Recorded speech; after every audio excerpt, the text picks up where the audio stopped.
Welcome to the Everythang Culture Podcast. It's your host, G Jack, along with my co-host, Mr. D713. Today we have a special guest, Mr. D713. You want to introduce her? Absolutely.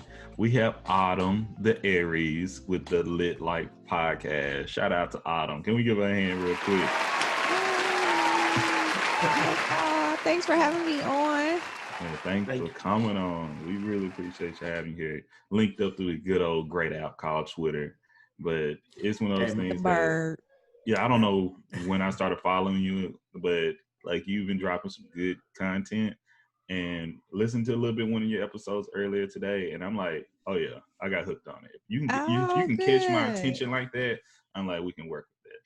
Well, I appreciate that. Thank you so much. I'm glad that I caught your attention one way or another. I know if you follow me on Twitter, you probably be seeing, look, at one moment it could be one thing and another moment it could be something totally different. So I appreciate you hanging on, following me on Twitter, because I know I could be on some BS sometimes. It's a spectrum. I think I need to get a Twitter, like a personal Twitter before Donald Trump. Before Trump deleted, man. He said he's trying to get rid of it. We don't need no social media. They go delete his ass. That's the thing about it. That's the exact reason why Twitter ain't going no damn where. He can yes, you need to get a Twitter. We get you a Twitter after this show. Thank you. I will make it for him. Yes, go ahead and we'll make sure. Look, I will pledge to make sure that you get some followers. Yes, not off. Isolate. Can you get Everything Culture some followers? Listen. So when y'all stuff on my feed, if I see it, I retweet it. That's period. I'm always trying to put people on. So all support, all love. That's what I like. Again, thank you for letting me be here. I'm excited. Okay, how's your day going? It's going good. I mean, it's not too late in the day yet. I'm trying to get on like this. I'm trying to get back on some sort of a schedule. Mm-hmm. And I actually just joined this 21-day meditation group or class kind of like thing with a friend of mine. And today is day 1. Okay. And it's cool. I mean, we had to do something yesterday, but so it's kind of like 2 days, but I'm looking forward to just trying to get myself like on some sort of schedule again. So okay. So my day's going good so far. All right. So the Lit Life Podcast, what is it about? So the Lit Life Podcast, I always kind of stumble over trying to explain what it's about, and I have to do better with that. But I think have you guys ever seen Seinfeld? Did you guys used to watch Seinfeld? Yeah, sometimes. I fall asleep with Seinfeld. Seinfeld. Is that thing with the do? Yeah, no, I hated Seinfeld. Yeah, with Jerry Seinfeld. Okay, I'm thinking of Frasier. Oh, okay, yeah, okay. The spinoff. I think that was kind of like I don't know. No, that was a spinoff of Cheers. Yeah. Oh, okay. Frasier was a spinoff of Cheers. Yeah. So I brought that up because Seinfeld, although it had years of longevity, I used to watch it, but until like towards the end of it, I never realized exactly what it was about. And so I'm watching like a show and they're saying, Seinfeld is coming to the end of, all these seasons or whatever. And it's the show about nothing. And it was just like the show about nothing. So I started like rewatching episodes, and there's no real like track. You know what I mean? Mm-hmm. Like there's no real, the characters are consistent, but something different happens on this show every single show. Mm-hmm. It's comedy. It's like The Simpsons.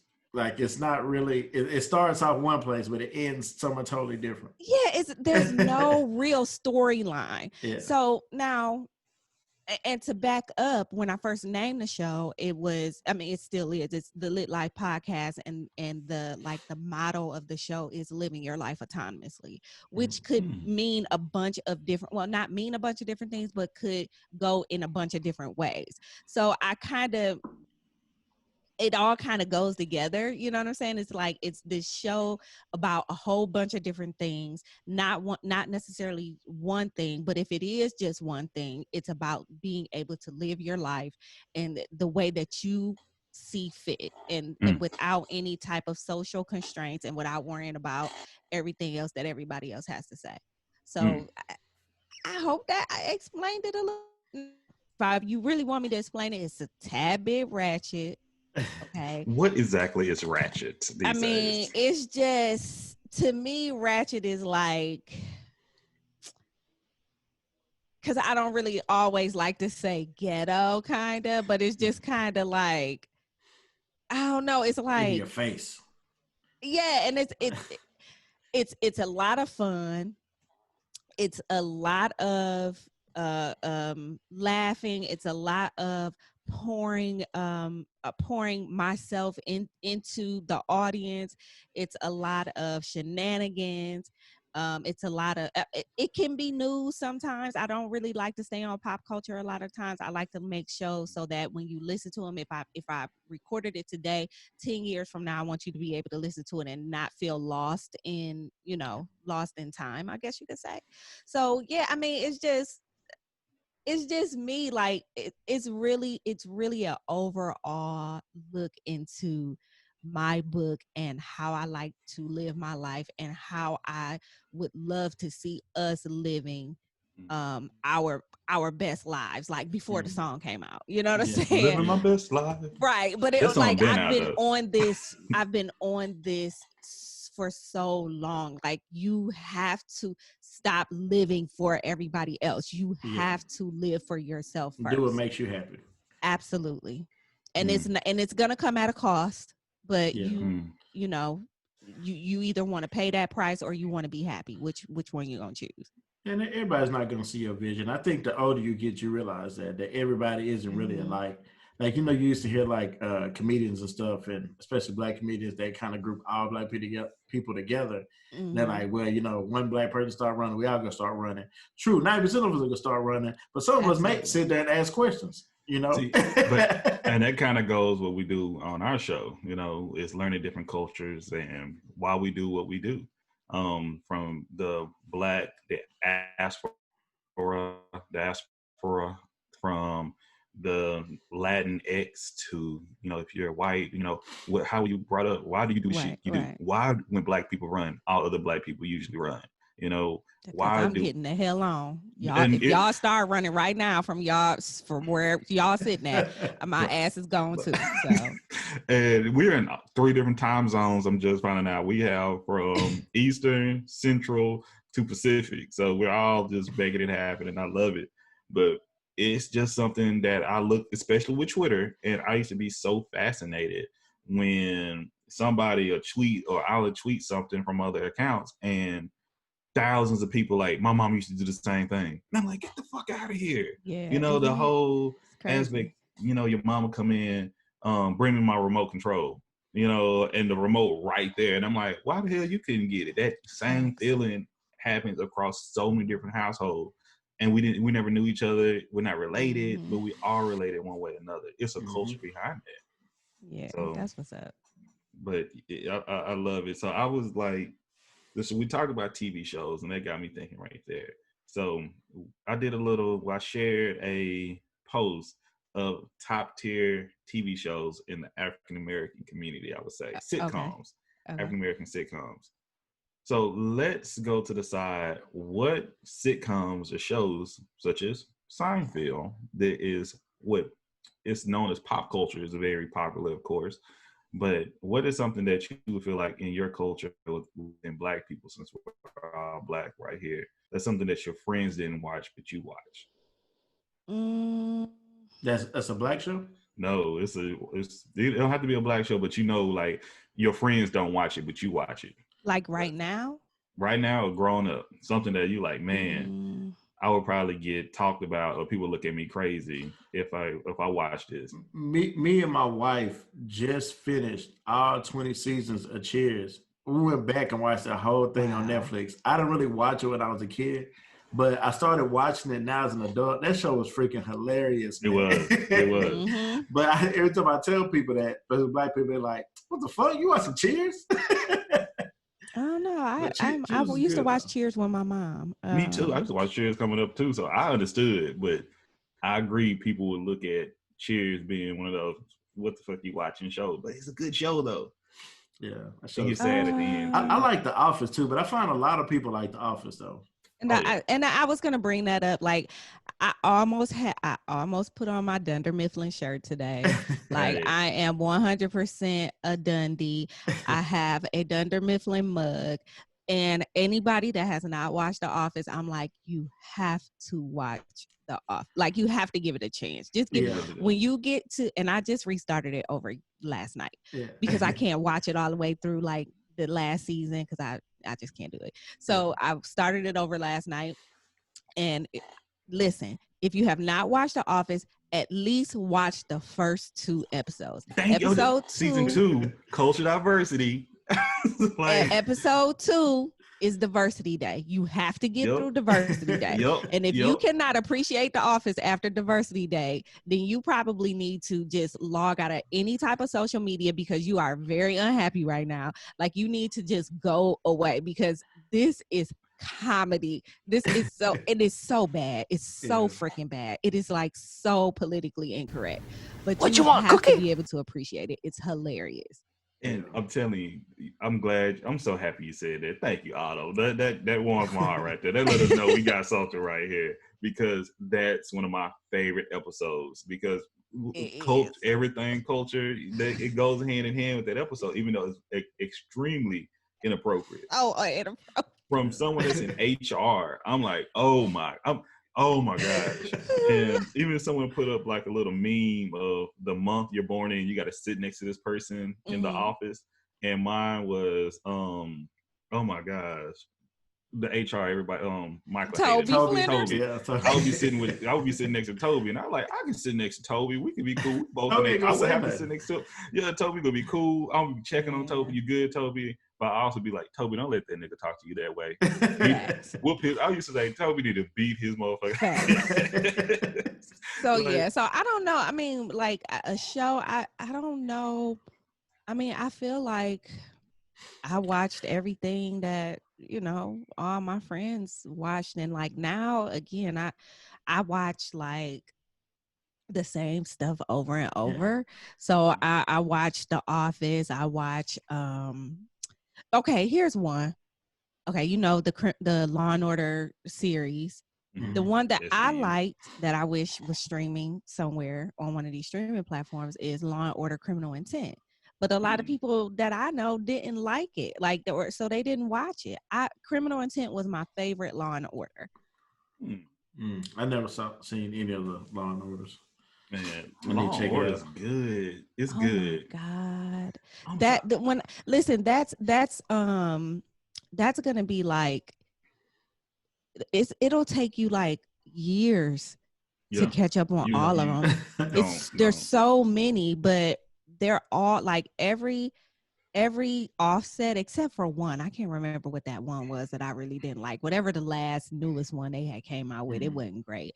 But the regular Law and Order, SVU, which is the one that mostly everybody watches. That's one Ice-T, right? Yeah, Ice-T, yeah. And Criminal Intent. And then, like I said, there was another one, Trial by Jury or something like that. I hate juries, but we'll talk about that later.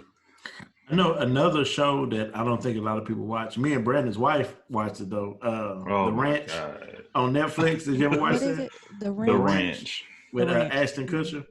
No, is it funny? Yeah, it's pretty funny. It's about these rednecks in Denver, and they own this ranch, and they keep going to all these different obstacles and stuff on trying to keep the ranch in different little country scenarios. But it's funny to me. But it's serious though at the same time.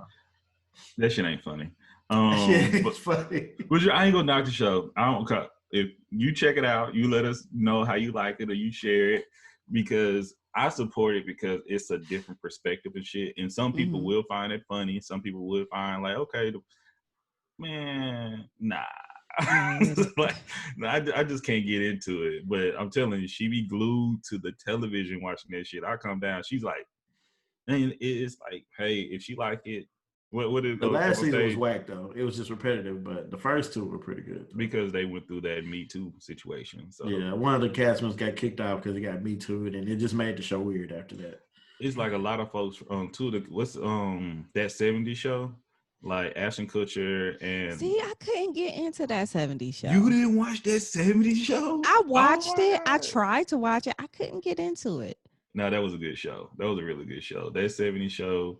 The show that Malcolm in the Middle was really good. I love Malcolm in the Middle. I gotta revisit that. I don't think I really understood it. I didn't really watch it. Man, especially you got 3 boys right now. You really need to watch Malcolm in the Middle. That would probably be a good watch for you. But I used to love Mary Tyler Moore show growing up. Wonder Years. Did you watch the Wonder Years? I watched the Wonder Years a little bit, man. I did, but not much. That wasn't my thing. I love that show. The Brady Bunch. I didn't like the Brady Bunch. I watched the Brady Bunch. I couldn't tell you each one of their names right now, but I used to watch it. Yeah. Because I think it came on right around the time like Facts of Life. Like they followed each other or something. So I watched Facts of Life. So man, and just like we all and Three's Company. Are we all 80s babies? Not to throw anybody out. Just it seems like we grew up in a different era. So shows. I'm a 70s baby. Really? Okay. Yeah. Go ahead. Yeah, there you go. There you go.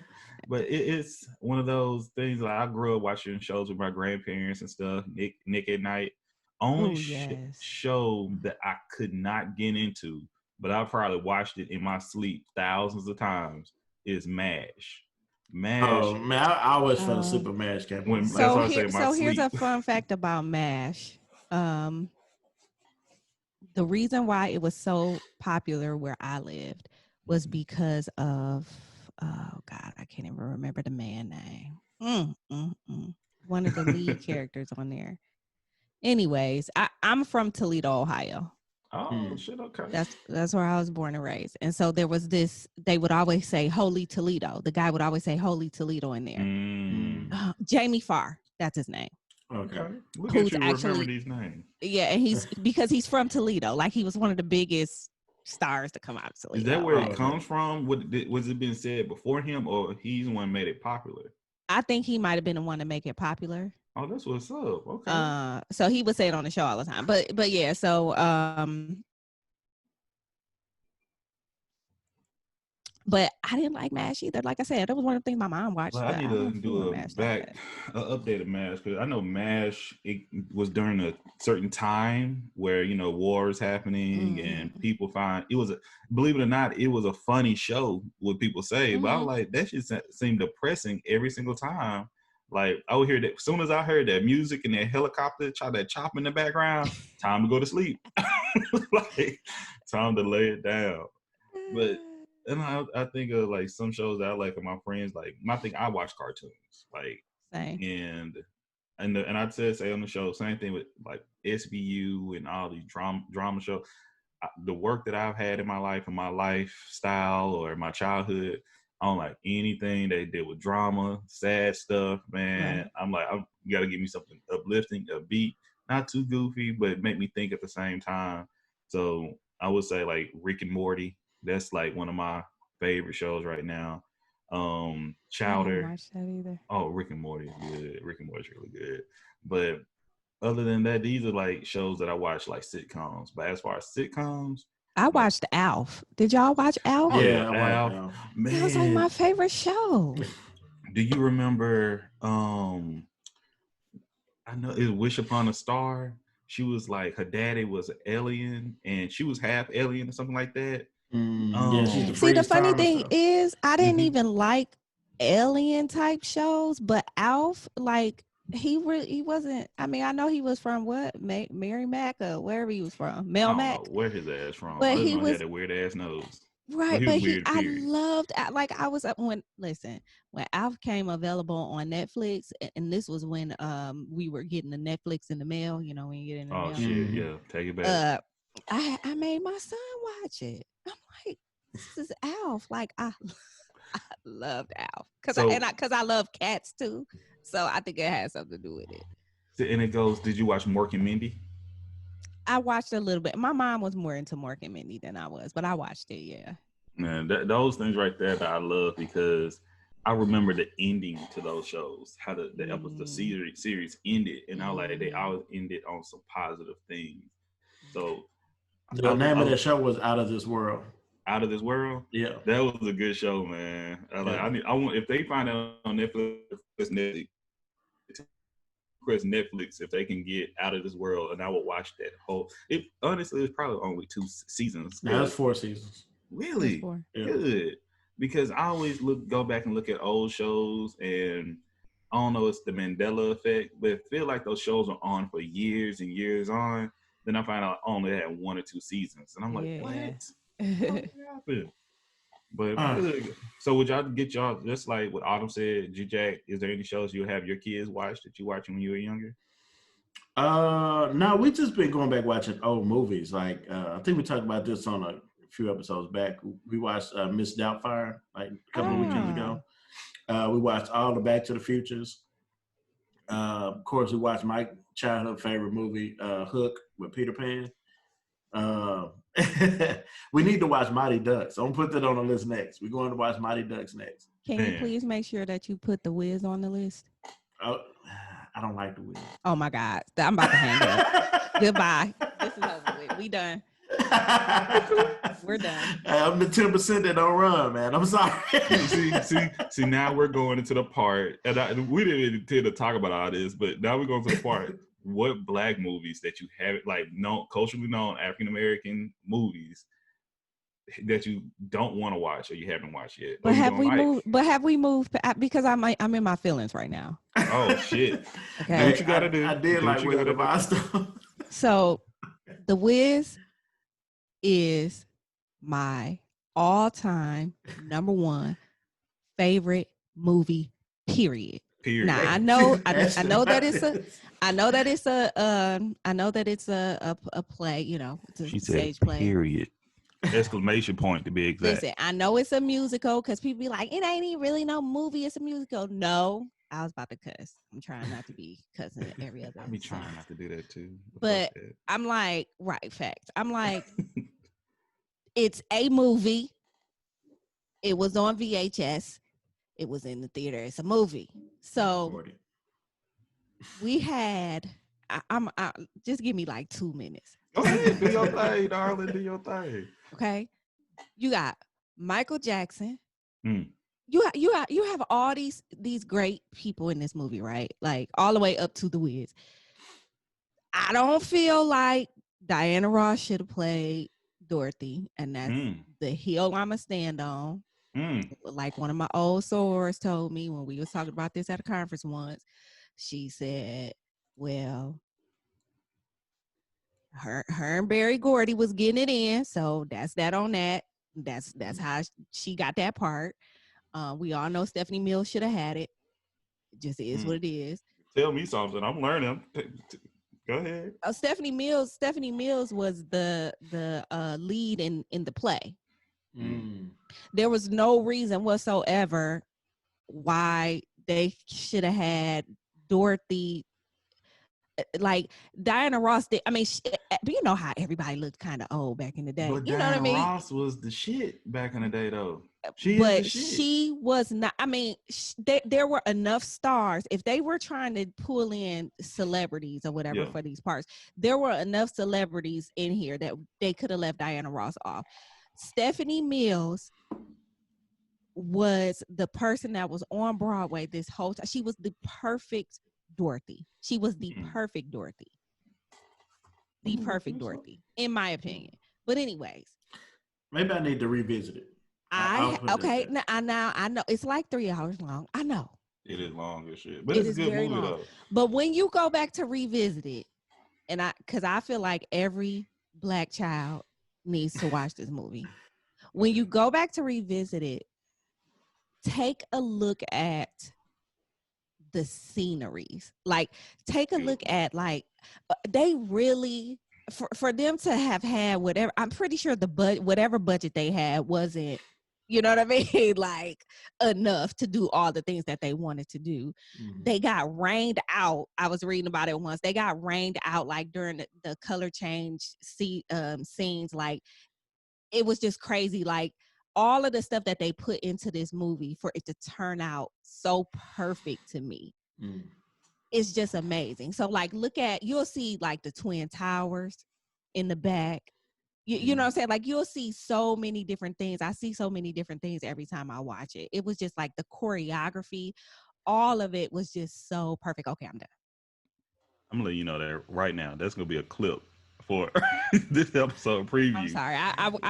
I will go there when we talking about the week. Hey, I fuck with it. You know, and I'm that person that can't remember. Like I've seen, all of like the Black movies, but like I can't really remember them because I may have watched them and didn't really want to go back to revisit them. So like I can't quote you anything out of The Color Purple. You know what I'm saying? Like I can't. Oh, and you can stop right there because that is my favorite movie all time. So period, exclamation point, through and through. And I have no quotes for you. No.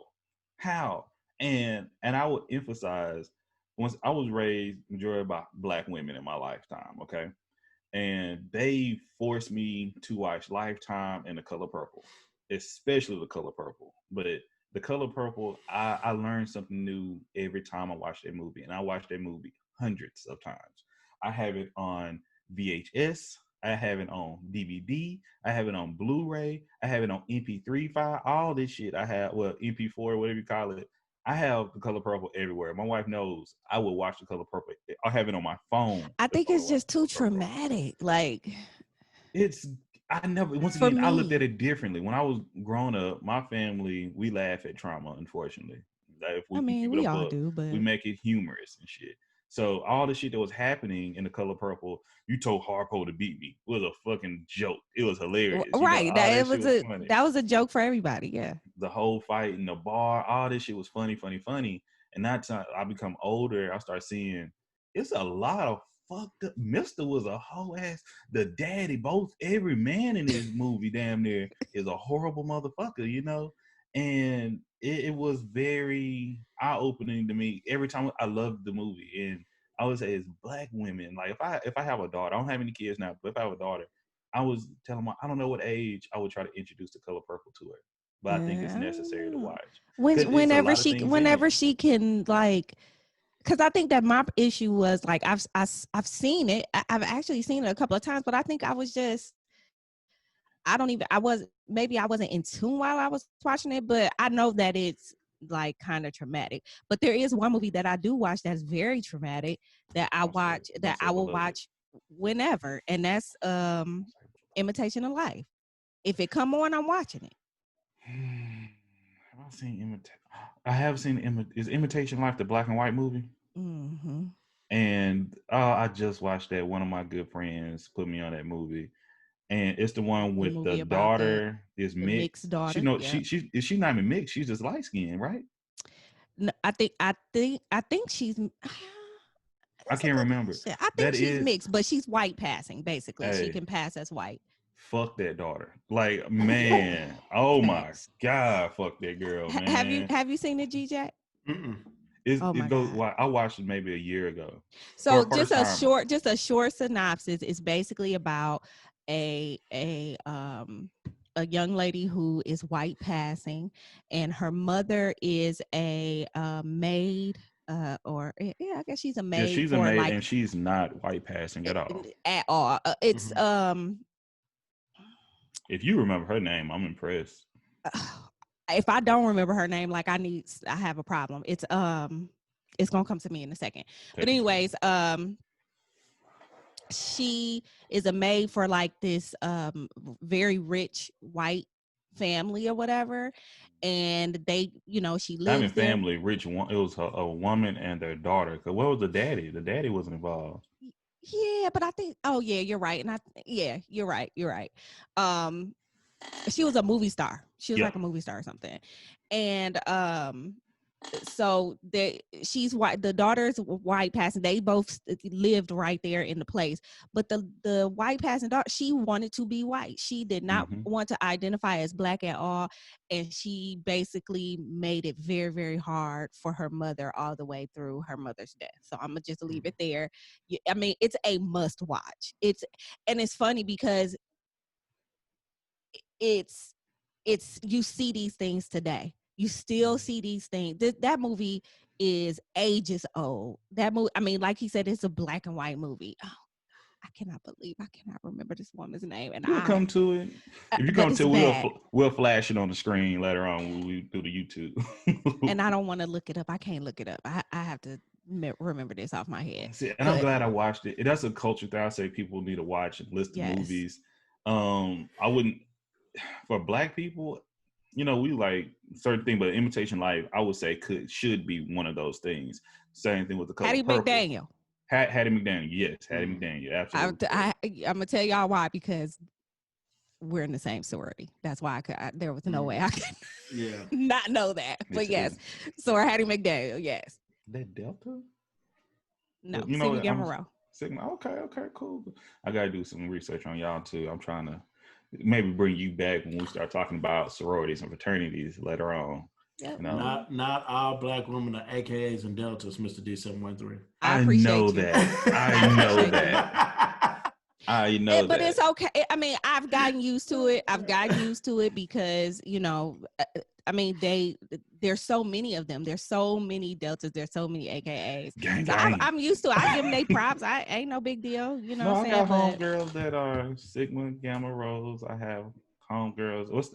You got the white and blue ones. You got the yellow and blue ones. Zetas, yes. Yeah, and the Sigma Gamma Rho is blue and gold. But so we can talk about that later. But yeah. Oh yeah. But I'm telling you, Hattie McDaniel was in the movie. But give The Color Purple another try. Just like it was so many. You talking about The Wiz? You have Whoopi, you have Oprah, you have Lawrence Fishburne when he was going on a Larry Fishburne. You got what's his name? Childish Gambino, not related to him, but what's Childish Gambino? You got Donald Glover, Danny Glover. Okay. You got you have all these big names, and it's like with these small roles, and they done so much after this movie. And it's what's the director name? Jurassic Park and all of the big movies.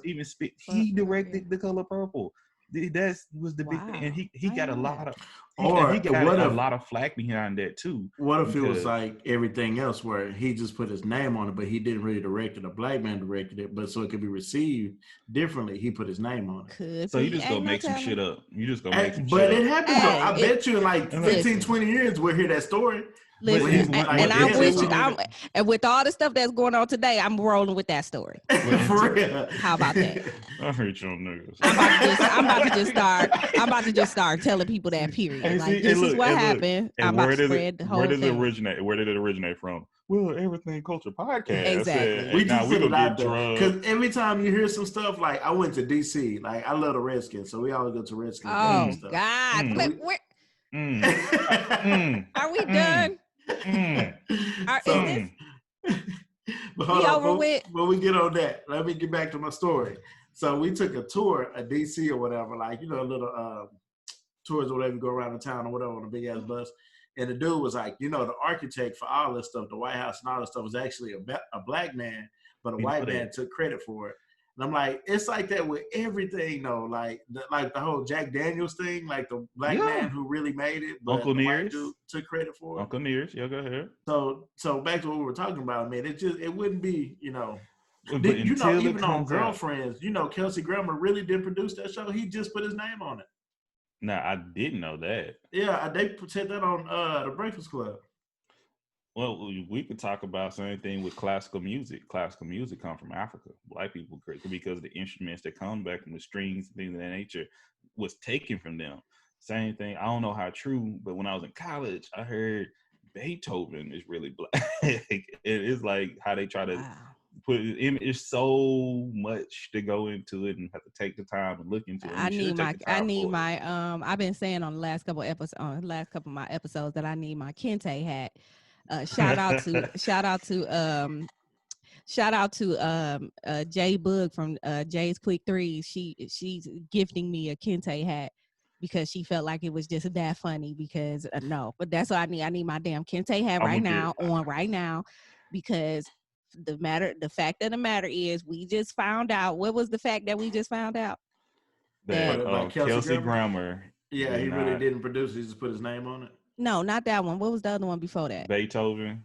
Classical music. The one that we started talking about initially. See, y'all talking about that book. Yeah. Steven Spielberg didn't direct The Color Purple. It was a black man. Boom. It was probably Donald Glover. So when I get my Kente hat, that's gonna be my little segment on my show, and I'll be like, from the Everything Culture podcast. This is what we found out, and I'm gonna spread I'm gonna spread it like wildfire. You know the flaw with me. I'm gonna give me a Kente hat too. I don't want to because I support it. I support when you doing the right thing, but I talk shit about a lot of hotels. Me too, which is the whole point. I know. That's why I said I want to do it. It's a middle ground. It's me being silly, and it's a middle ground. So it's like, yeah, I do have my I'm blackity black, because that's how the segment gonna start out, like that blackity black clip from In Living Color. Yeah. No, that's not from the music. That's from CB4. Oh yeah. I'm gonna have that music, and that's how it's gonna come on. And even though it's gonna be serious, it's gonna be silly too. That's gonna be hilarious. That's something we may have to share because I like that shit. Like, it's going down. I'm telling you right now, it's going down. We already have our conspiracy theory. You know, that's our conspiracy theory moment right there. GJ brought that in on our last episode. Black conspiracies. Man, but it's one of those things. But for real. Color Purple, good shit. Okay. Watch it. I didn't know until this year. This is like it may be. I don't think so. I gotta check. It was, I think, but I didn't know until the past 2 years that I should have known it, but Suge Avery was having sex with Mr. and Celie. That shit blew my mind. Like I remember sitting down like. I think I've seen The Color Purple maybe twice. I just don't remember it. Like, oh, bro, me too. That's me. I watched it hundreds of times, and maybe on the 186th time I watched it, like they fucking. I was like, what? Because Mr. was already sprung over. Okay, he was like, do you know how cold blooded it is? You married, and your side piece, your old joint, come through, and you telling your wife to cook for her, get ready. Should come into town, getting like live for her, like, and she knew what was the deal though. Mr. told her straight up, like, he was fucking with her. That's the thing about it. That ain't cold blooded. That's respect. Man, you gonna go ahead and tell her what it is, and when you beating her across the head, okay with it. Now when you beating her across the head, but the thing about it, his side piece didn't want to fuck with him no more. She would fuck with him, but she was in a bad mood and shit. I forgot what she was going through. I gotta watch it again. But she ended up fucking with his wife. It wasn't even no threesome shit happening.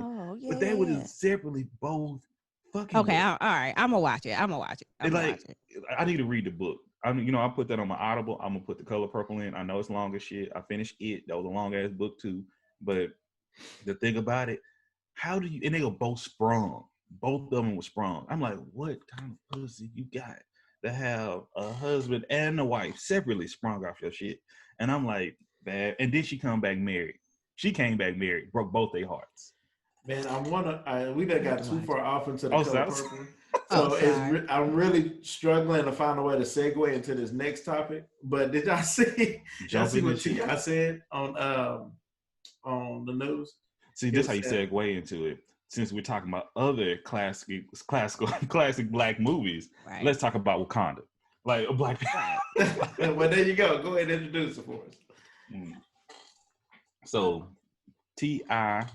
Tip Harris, recently with all the things that are happening in America right now, and actually across the world, with the protests, that it was some rioting or protests, would say, but rioting would come with protests occasionally in Atlanta, Georgia. And with T.I. being an Atlanta native, he spoke out in his plaid shirt that and patchy beard that just play the clip. Play the clip. All right. This is the place where people like me, Killer Mike, other artists, creatives, other people who come from our culture, and other people who rise up out of the wreckage of the struggle that we all experience just by being born a certain color in this country. But Atlanta is a place where we can set an example of prosperity, and we've done that for generations. People like Dr. King, Maynard Jackson, Ambassador Young have paved the way for us. And when everything else goes away, when you don't get treated right in New York, when you don't get treated right in LA, when you can't get treated right in Detroit, when you don't get treated right in St. Louis, when you don't get treated right in Alabama, Atlanta has been here for us. This city don't deserve it. However, I understand that a lot of others do. But we can't do this here. This is Wakanda. It's sacred. It must be protected. All right, so we saw that. And so go ahead. I would say the focus of it is I see his point of view all the way until he compared that shit to Wakanda. Nigga, stop playing with me, man. We've grown around here. I don't know if he was trying to say that shit for a younger audience or some shit like that, but I see his point of view. And when you talk about the whole rioting and shit, I asked the other night, like, when you ride, why are you mad? Why are you ride? Why are you protesting? I'm big on, when you're going to do something, you need to have a reason why you're doing it. And whatever your reason is, just know why you're doing it. Hell, if you want ice cream, I'm fucking up shit because I want ice cream. He'll say that. But if I'm fucking this shit up because I'm tired of injustices in America, dealing with African American individuals or people of color, but specifically I'm talking about African Americans and shit, especially with the recent death and murder of George Floyd, also the recent death of Breonna, I'm gonna say Thomas, as well as Ahmaud Sarr. Taylor, I think it was Taylor, wasn't it? Taylor, I said, let me start with T. Thank you for correcting me. But all those things, this is what I'm riding for. This is why I'm mad. That's why I'm fucking this shit up. I think it's important because you got some people out here riding because I like to fuck shit up, or I just want to steal some shit. That's why it's important to know what. It's videos. Once again, get a Twitter that you see where people are stopping other non-people of color. Why are you doing this? What's your reason? Because you go kick this fucking window in, and I'm gonna get shot for it, or I'm gonna get hit for it, or I'm going to jail for it. So with T.I. situation is, I'm cool with him. I understand what he's saying, because Atlanta supposedly is like the black Mecca in America at this moment. It's been for numerous years for now. So I can see, like, why are you fucking our shit up? You know? Yeah. I got it.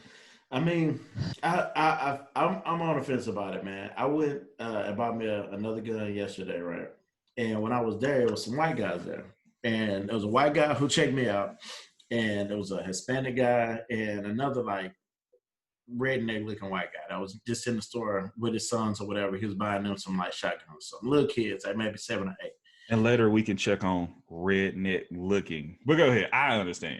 Well, it just kind of had a persona to be a redneck, and we were in the country, so anyway, so we were sitting there discussing. I'm keeping my composure, but go ahead. Yeah. So we were sitting there talking or whatever, and so, you know, if you ever bought a gun before, at least in Texas, you have to wait a while. They have to do a background check and all that stuff. So it's a lot of time just wasted just sitting there. So you got to talk about something. Mm-hmm. So the guy who checked him out, he was like, man, I know we're about to get busy because, you know, what's going on. Everybody's going to come here panicking and stuff because of the riots and wanting to get guns and stuff for safety. And of course, you know, the other guy chimed in. He was like, yeah, man, it's stupid that they tearing up, you know, their own stuff or whatever and mess it up. And so I didn't go off on them like, you know what I'm saying, like you would normally do on like Facebook or something like that. So I said, yeah, I mean, it's crazy that, you know, there's rioting and looting. I said, there's nothing I would do, but I understand. I appreciate them doing it, you know. And then they were just like, yeah, but still, man, it's just like, just go, you know, peacefully protest and do all this stuff. It's like, nah, but that shit don't work. Then the redneck dude, he chimed in. And he, ironically, was on my side. he was like, yeah, man, fuck it, man. Just tear that shit up. That shit's messed up. You know, they shouldn't be killing, unarmed black people and stuff like that. I'm like, what the fuck? Surprised you, huh? Then he was just talking, then we started talking about like NASA and the space shuttle and all that stuff, whatever. But I was just like shocked, like, man, maybe, I don't know if he was putting on the front because I was there or what, but I was just like, man, that's just crazy that everybody's pissed off about this and they know it's like fucked up, you know? Yeah. Well, this probably need the serious side of my Kente hat. I'm probably about to go in. But so T.I.'s comments, I'll start there. I think that overall, T.I. and a lot of these other and a lot of these other is this a redneck hat? Okay. A lot of these other celebrities. I think that there are a lot of people who are speaking out of frustration. Mm-hmm. I want to give some of these people a benefit of the doubt just because they're frustrated. You know what I mean? Like maybe they're not articulating things the way that they should, or, you know, maybe they're using the wrong words. When I watch, because I'm in Atlanta, Georgia, and I watched like continuous coverage yesterday about all that's going on here. And even in watching Mayor Keisha Lance Bottoms, she's just, you could just tell she's just so frustrated. And I don't think that, like when I look at her and when I hear her speak, I hear her saying what's politically correct, but it's like I also can kind of see that she is just like, if they burning the shit down, they burning the shit down. Like, no, I don't want this to happen in my city where I am the mayor of. But I understand. I get it. We are frustrated. Just like you said, we are sick and tired. We are fucking tired. We're sick of this shit. We're sick and tired. And I had to. Okay, go back real quick. The Wakanda reference. I was just saying, I can't really do nothing but laugh about it. Like it's almost, I get exactly what he was saying. He was basically saying, like, come on, y'all, like this is Atlanta. We don't do this. Like we do things a little bit different. But he could have stopped it right there. He could have just said that. But even still, and again, I think it just plays into frustration. You know what I'm saying? Like trying to find the right word to connect with the people that they are trying to connect with. I kind of, it was silly. It was real freaking silly. But he said much worse things. Like I just don't even want to, you know. And the same with, again, some of these comedians. Like there's so many people that are like speaking out. Man, you see Desi Banks. Yeah, you know what I mean? Like I don't know. I just think that this is one of those things where, first of all, we have to realize that first of all, let me just make sure that I let y'all know that I don't give a damn about none of these celebrities. Like I don't give a damn what they're doing. I don't give a damn, you know, they're with the shit that they do is completely out of my pay grade. So let them go and be them and do whatever the hell they're gonna do. On the other side, I also believe that they are human. They say stupid shit. We all do. We all have. You know what I'm saying? And everybody in this type of heightened environment, we're all gonna have. It's gonna be like the same vision and the same. We all want the same things, but a lot of us are think kind of differently about it in trying to get to that thing. You know what I'm saying? I love what you said right there. Absolutely. But I want to agree. I think that's intention for some of us, but I don't think that's the absolute reality that we have. Because I keep saying, I'm looking at Facebook right now where I share the posts of people rioting and people saying, "Oh, this, you get good shit, you got some hateful shit." But the biggest thing I'm saying right now is for Black people or people in this country, what do we want? What is our goal? But when you say the same thing, I think that's something we should have an intention of. What do we want first as our goal, then we have to start putting action behind it. Because if we ask 20, if I took a poll right now, and I may do it later, what do you want after all this? I want to see what everyone would say. Because I mean, I think that the consensus is going to be that we want to be able to fucking live. I'm sorry, excuse me. No, We want to be able to live. Can we go? Listen, can, I have an initiative underneath my brand that's called Running for My Life. The Running for My Life initiative is basically me dedicating myself to running, meaning running miles, outside running, and to better my health and to better my life and to better my thought processes, and everything is all surrounded around this running for my life.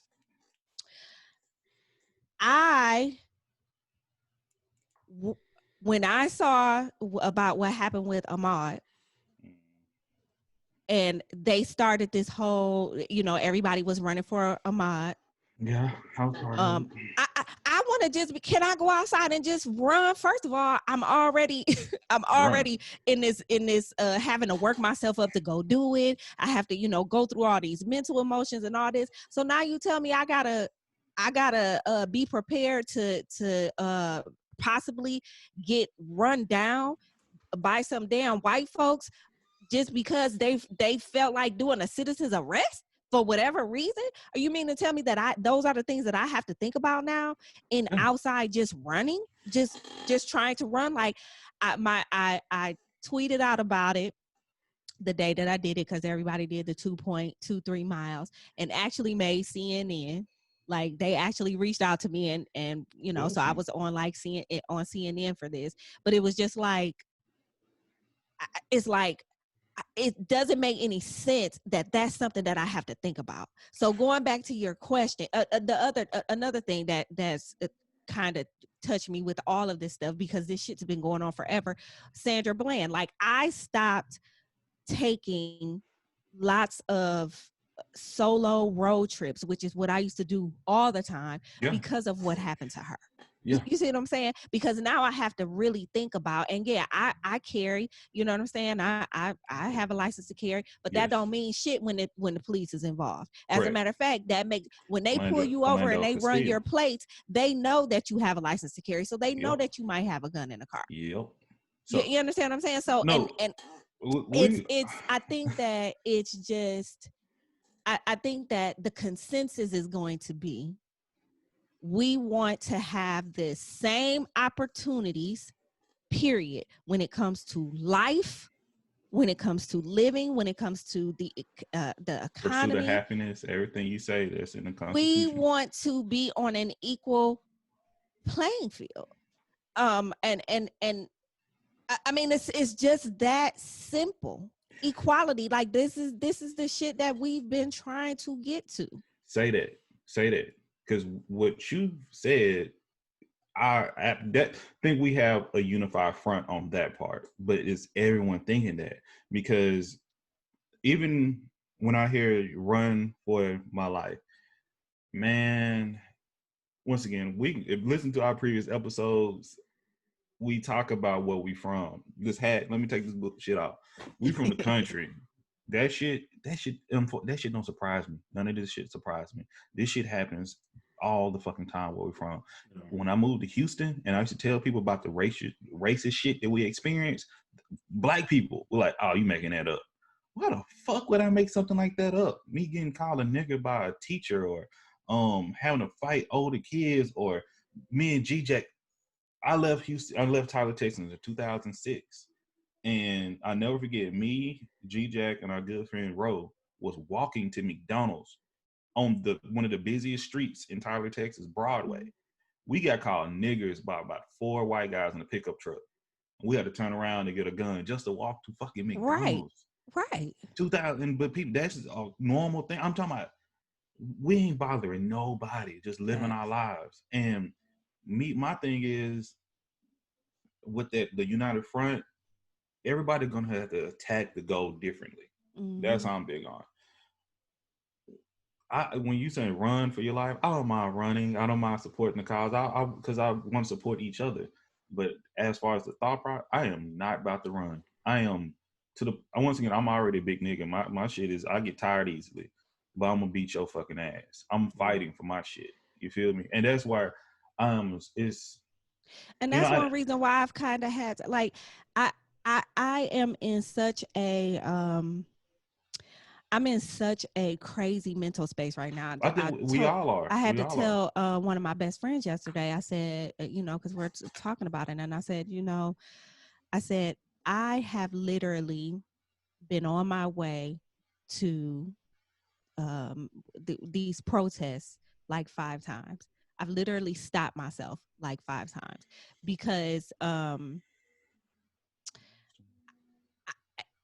not in a I already, like, I go in Walmart and I'm always like, I wish a Karen would. You understand what I'm saying? Yeah. So I know that I'm not gonna go down there like on my in my heart. I'm going down with peaceful intentions, but for real, I'm really wishing a Karen would. So it's just like I can't. I don't think, like, mentally I can't go and do that. You know what I'm saying? Without about to be in jail. And listen, I can't go to jail. Another thing that added to it, the whole Ahmaud Arbery thing, is that I work in construction. I go in the houses all the time that are under construction. I hear a lot of black people now say, man, now I have to think twice about even going in there and look at some shit. Like, it ain't that serious no more. DJ, remember when we were building, my house was being built in Pearland? Remember you and I went to like 5 different houses, going upstairs all throughout them and stuff.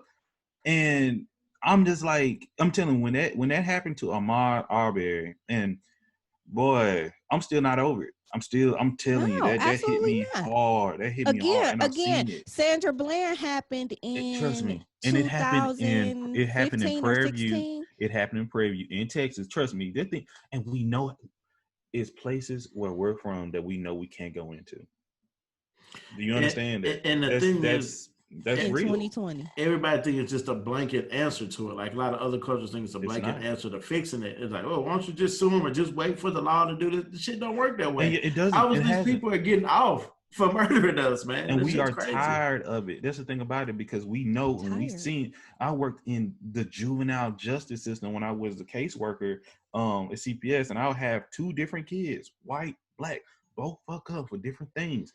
The black kid in the car that was stolen by his friend, riding around, didn't hurt anybody, no intention, just joyriding and shit.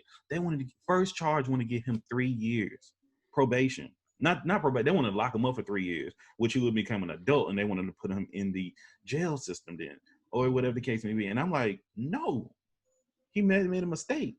You know what he's been through in his life. Woo, woo, woo. Same week, same judge. White kid, fight with his mother, pull a knife out on her, stabs her, threatened to burn down the damn apartment. Police have to bring him in. He tells the police, I'm gonna beat back and kill all these motherfuckers. Burn. Let's just let him go. He's just upset. What the fuck? I'm the same caseworker for both these kids, and I just saw 2 different things. The same judge, white man. But that shit, I look at, and that's just one example of many. Right. One example of many. So speaking of kids, and I think that this will probably be a great way to segue into the next thing I know we're about to talk about. Hold on, let's take a quick break right here. Quick commercial break, and we'll come right back to it. Yeah. Today's hydration is sponsored by 1186 Water. This is a real artesian water straight from the aquifer in Alabama, new to the Houston area, and is an ultra premium artesian water. Feel free to follow us at Facebook and Instagram at 1186 Water, and that's 11 ELEVEN 86 Water. And there's also, you can visit our website at www.1186water.com.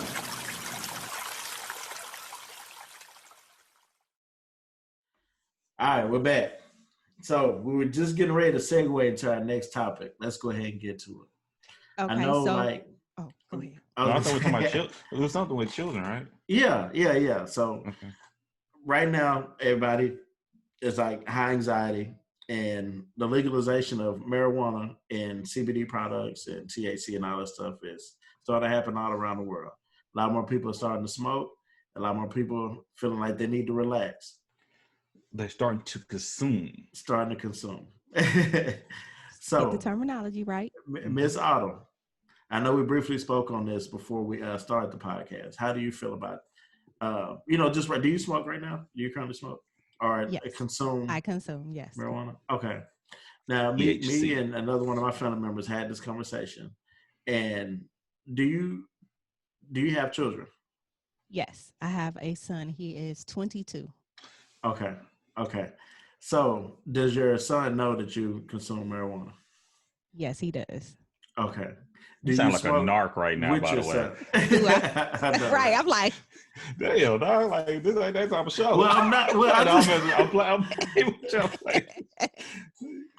I do feel like I'm in the interview room. Like, do you smoke weeds? Okay, go ahead. Weeds. Yeah. So, my son actually he smoked before I can't say he smoked before I did. I can't say that. So I call it reefer. Okay. I tried reefer years and years ago. Okay. Years and years and years ago.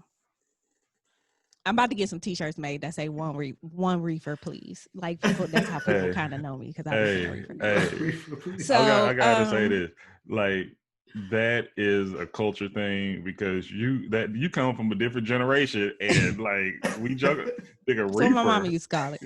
Reefer. Okay. So I tried it years and years ago. You know, when everybody was just kind of trying it. Now, it really didn't do anything for me. And I always say I probably wasn't doing it right. Like I probably wasn't inhaling. I probably wasn't. I don't know. Maybe it just was what it was.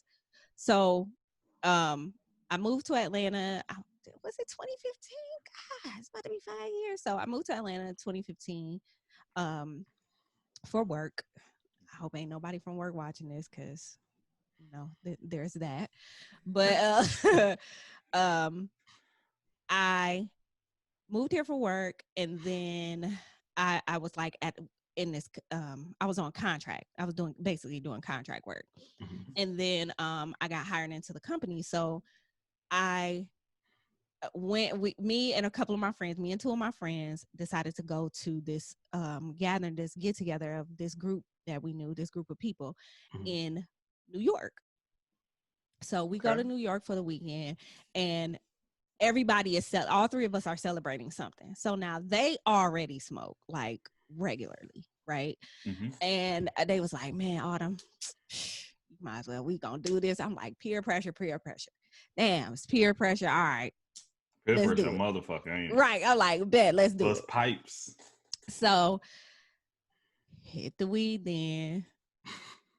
It was cool. I was like, oh, okay. She was real cool.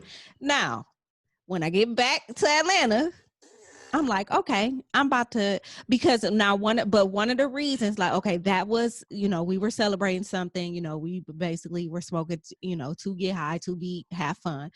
But I suffer from anxiety. Mm-hmm. I was diagnosed with anxiety 20 years ago. I've said it so many times, like I should have been smoking weed 20 years ago. But when I started to consume regularly, I was able to wean myself off of the anxiety and depression medications that I was on. Now, I'm no doctor. I'm not suggesting that anybody does this. And what I'm going to say is please talk to your healthcare professional or whatever. But I talked to my doctor at the time, and I let them know that this is what I was doing. And I have not had to be on any type of anxiety or depression medication since I started regularly consuming cannabis. So it helps me in various different ways, and I can go into how, all the do's and, all the things that I've gone through and how I've come to this point. But for me, it keeps me from having to have a prescription. So I am 100% for, and I can only imagine what it does for people, you know, who are have chronic pain, like all these different things that they've come to know that that cannabis helps, and CBD, and you know, it's not always about trying to get high, which is still kind of the perception that a lot of people have. Now my son basically has been smoking regularly since he was like probably 16. And I had a conversation with him because I found weed in the house. Mm-hmm. And, you know, we were just talking about the whole black and all the stuff that goes on with us. You know, I had to explain to him when he was asking me about, when he said, he made a comment saying that he didn't really understand like what was going on.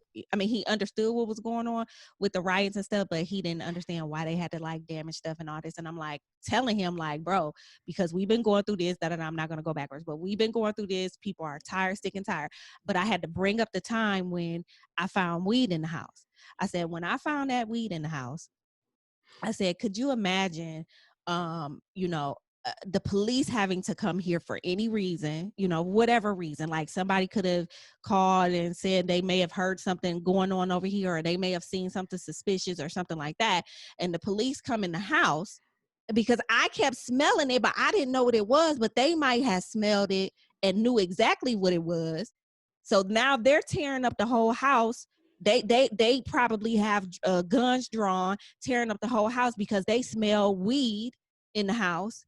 Just, you know, I said, that's all it takes. Just the smell is what it takes. I said, and that could have been. And I know that I'm going, like, it seems like I'm grossly, you know, making things up. But if you look at history and if you look at the things that have been happening, it takes something that small for somebody to come up dead. You have a valid reason to feel that way. Let's absolutely. So as a young black man, you know, I'm telling him like, you have to be careful with all of this stuff. But anyways, that's when I found out that he was smoking weed. And so I had to tell him, you know, as he started getting older, and as he, you know, first of all, keep that shit out of my house. I don't smoke weed. At that point, I didn't.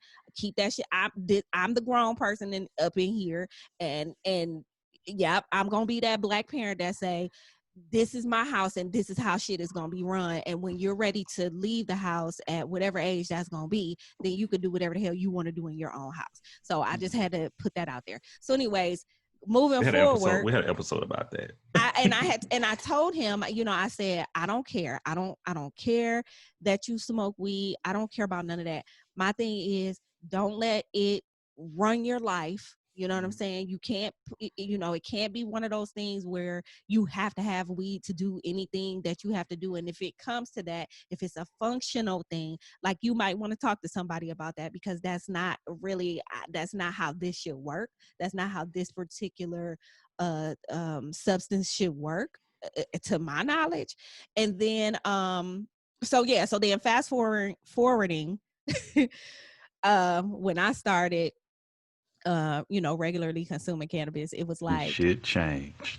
Right. So I go home, you know what I'm saying? Like I go home for like, you know, it was like a holiday or whatever it was, maybe homecoming. I can't remember why I went. And I'm like, what are we at? Like, what we gonna do? Like now we have not sat and had a smoke session together, which I still don't know how I would feel about that. Like, and if you I've never even had a drink with my son. Like, I don't even know how. I would love to. Can you record that? Can you make that like a podcast? Like, have you did one with your son yet? An episode? That shit would. Oh, that. Like, we haven't. I don't think we've gotten to the point where like we just gonna sit and just be high together. Like, I don't know if I feel, it's just like if I were to, that's just like how kind of weird would that be? Like when you were in your 20s and you go to a club, like if one of your parents showed up, like I went to the club with my aunt before. That was some it was fun. Listen, I've gone to like certain spots that, you know, my mom used to go to years and years prior to, and I go in there and they be like, "Oh, you little so and so," and I'm like, "Oh hell no, I got to go." Like I can't. So I don't know how that's good, how that would work. But I say all of that. Shout out to the Coach's Corner in Dallas, Texas. Shout out to the Coach's Corner. I say all of that to say, he knows and he's aware. I don't know if he knows like. Because I honestly don't even know if he listens to my podcast, but I think he does sometimes. I don't know if he do, but I don't know if he knows like that I consume basically daily at this point. Like I don't know if that's. Oh, you daily on it.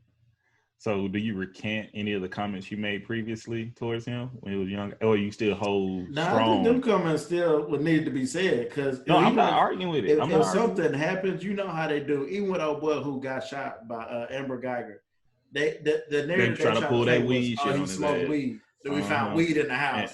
He's a bad person. And bought them Gene, by the way. Yeah. And I told him, I said, you know, because he was walking from I used to live 2 houses down from my sister, and so my niece lives in this house now, and he was walking from my niece's house to my sister's house, literally 2 houses apart. Okay, and the police rolled up. It just so happened to be riding down the street because they're looking for somebody that's, you know what I'm saying, that fits his description. And he had like a gram or something of weed on him. So now he has to go through, you see what I'm saying? Like it could have been much worse. It could have been much worse than what it was, but he was just walking to 2 houses down to my sister's house, minding his own damn business, and basically he got pulled over. You know what I'm saying? Like, I mean, I tell him too, I'm like, I don't really go anywhere with any cannabis. Like I don't carry it around with me. You know, if I do, I try to be very, very, very discreet about it. But I hardly ever do. Because I'm afraid. Like I don't need any reason. Like I can wait till I get home. Like I don't need any reason for a police officer to approach me. Period. Absolutely agree. Agree. But yeah, he knows. Most of my family knows. I don't think my mom knows. So if you would have started when you were younger, do you think you would have been a little bit more open with them about it? You think it would have been different? Well, I mean, if I still think I would have preached the same thing again when I found out that he was like, when I found out that he had weed or whatever. It wasn't that he just had weed. It wasn't even that he was just smoking weed. Like I don't think I've ever been that person that's felt like it's bad, except for back in the day when we had the, you know, the don't do drugs, all that, you know, the shit that Reagan put into place, but he was the main one out here making sure that we had all the drugs we needed. So, but message. Right, but I've never been that person about weed. So I didn't, and it was already done. It was just like I wasn't gonna be like, I'm not that person that's like, oh, your whole life is gonna be full of shit because you smoke weed. Like I was never that person. Now I am gonna say I'm gonna need you to pump the brakes on, you know, on anything else, pump the brakes. But weed, I've never felt bad about it. So I mean, it was just my thing was, don't have it in my house. You know, don't and just be careful. Okay. So I don't have kids, so it's hard for me to say. Well, I talk to my aunt. She talk all the noise about weed. Nah, it's bad. Don't do it. I think she's doing it for a protective measure for me. You know, same thing. Do I think she probably smoked weed back in the day? Yes. But she's one of those folks that she hasn't done any wrong. That's her way of communicating or educating people. It's like she lives a perfect life, even though she haven't. So she keeps that at a level. And sometimes I fall victim of that too, because, you know, I've become inebriated at times after a while, and it came from not a point of celebration. It was like to a point of stress. Like it was kind of celebration, you know, accomplished so much in my life. I'm at a point that I'm like, okay, I'm good. Maybe I can do a little bit more stuff that I haven't done before, try some things out. And man, I can actually say I've never had any like bullshit in my system, because man, my first time this shit, I see what these motherfuckers be talking about. I actually felt like I went through the damn roof and shit. But and I think I don't know if I talked about this on an episode before, but when you talk about anxiety, and I think I have it. I don't know if I'm being diagnosed. I highly believe I'm being diagnosed. I'm usually cool.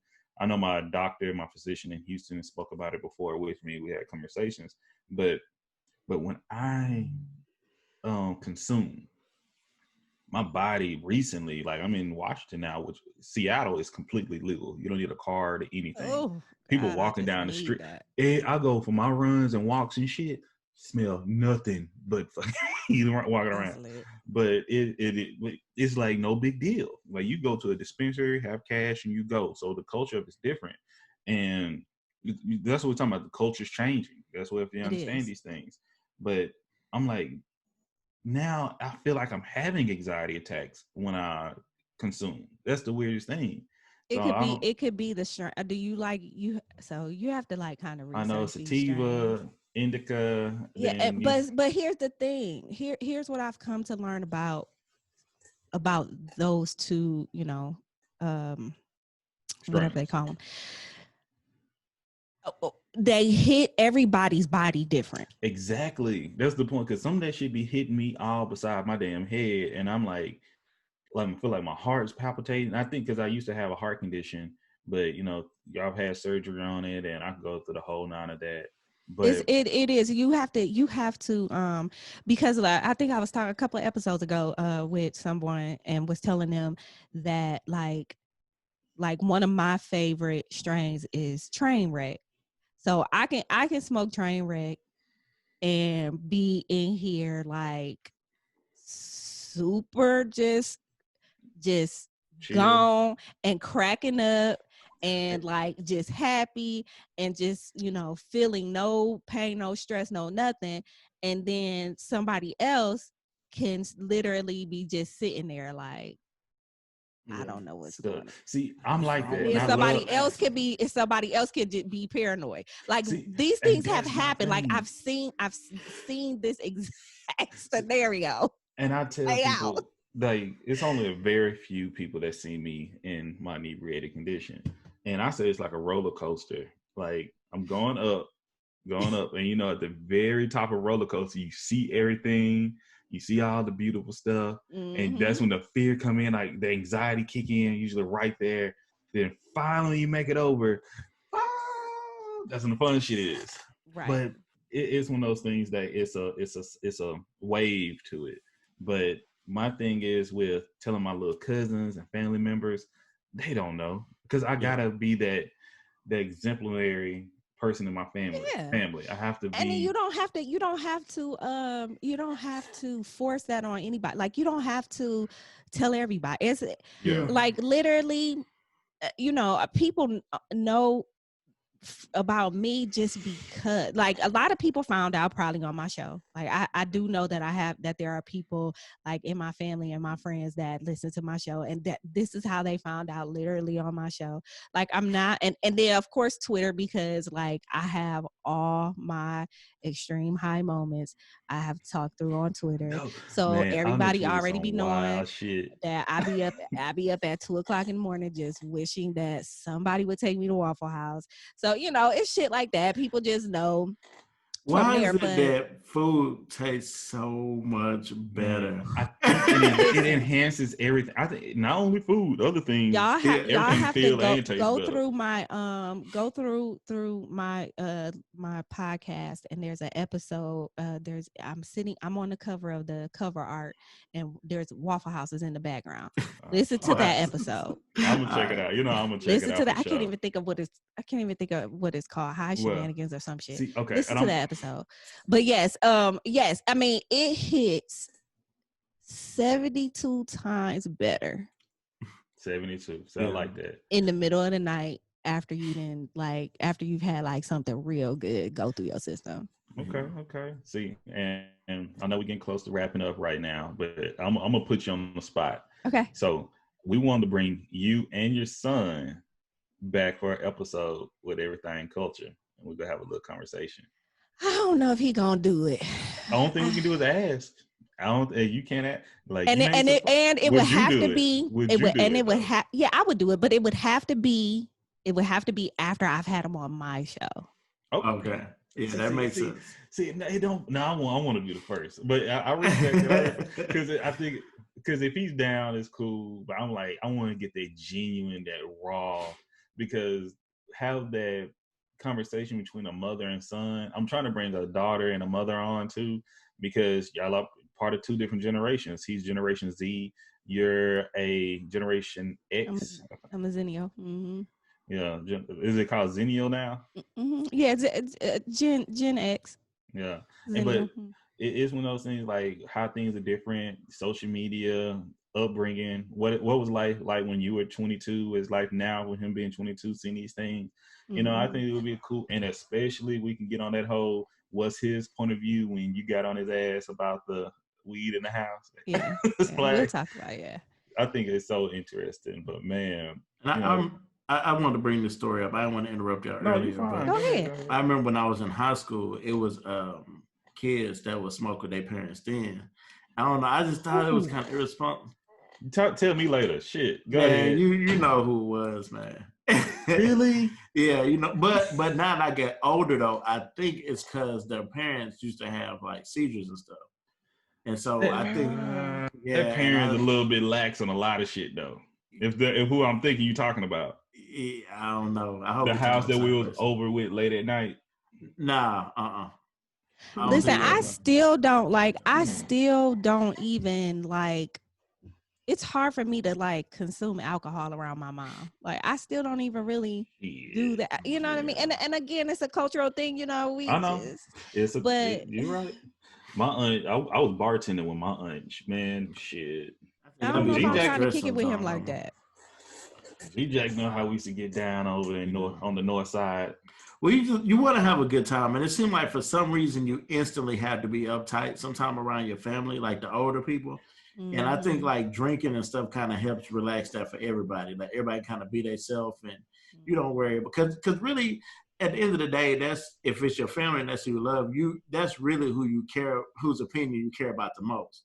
So you don't want to disappoint them. You know what I'm saying? You don't want to think you out here just fucking up. But we could really all have a good time together. That's what I'm saying, though. That's when I had to realize that, hey, man, you just be yourself. You know, if you drink, then they gonna love you regardless. Because, man, like, if I can get all my cousins, if they see what I'm like, oh, my, if we all can get together and have a good time and be, just chill like a family reunion, that would be so fun. My thing is they have to be older, though. Like, I don't like to do it with the younger cousins because you're still impressionable to them. And you don't want them to take that the wrong direction. They end up being like a drunk or a crackhead or something like it's a balance because at the same time, we could be showing them like, hey, Uncle Brandon does this and look how life he living. But I'm also telling them I go out here and bust my ass. Yeah, like you put in the work though already. You know what I'm saying? Yeah. You put in the work to do what you had today. And that's what I tell them. That's why if they ever ask, I didn't start until like I was like 28. So I'm like, I'm a late boomer and that's why I think it hit my body so damn hard. Look at me, I was super late. So it's one of those things. But, people think that I've been smoking all my life. It's literally only been about 4 years. Assumptions. Mm-hmm. But the thing about it, like when we talk about all this, the smoking, the drinking around parents, this is a topic for another time. But I still feel uncomfortable talking about sex around my elders. Oh yeah, I ain't doing that. That's absolutely not. Man, unless it's something that's going on and is absolutely necessary, I will not be discussing any leisure sexual activities. I don't want to hear it. Anybody in my family. as mature as I am and the leader in the family I can be, soon as they start bringing up some shit, I'll walk out the room like I'm a child. I'm sitting at the kiddies table. SpongeBob, I'm out. But yeah, so man, thank you so much, Otto. Would you like to share any of your handles, anything with us? How can we reach you? How can we find you? So on the screen, I always put my at. It's at Autumn the Aries. So you can find me acting a whole fool on Twitter. I have at Autumn the Aries on Instagram. I have now Facebook. I don't fool with Facebook, y'all, but I do have a Facebook page for the podcast. So it's basically facebook.com/at, or you don't put that, but /Lit Life Podcast. And you can find, I have a website, www.autumnthearies.com. And where else can you find me? You can find the podcast on just about all podcasts, so Spotify, Google, Apple, wherever you listen to your podcast, iHeartRadio, you can find the Lit Life Podcast. YouTube at Autumn the Aries as well. Don't forget to follow us on YouTube also. Everything Culture on YouTube.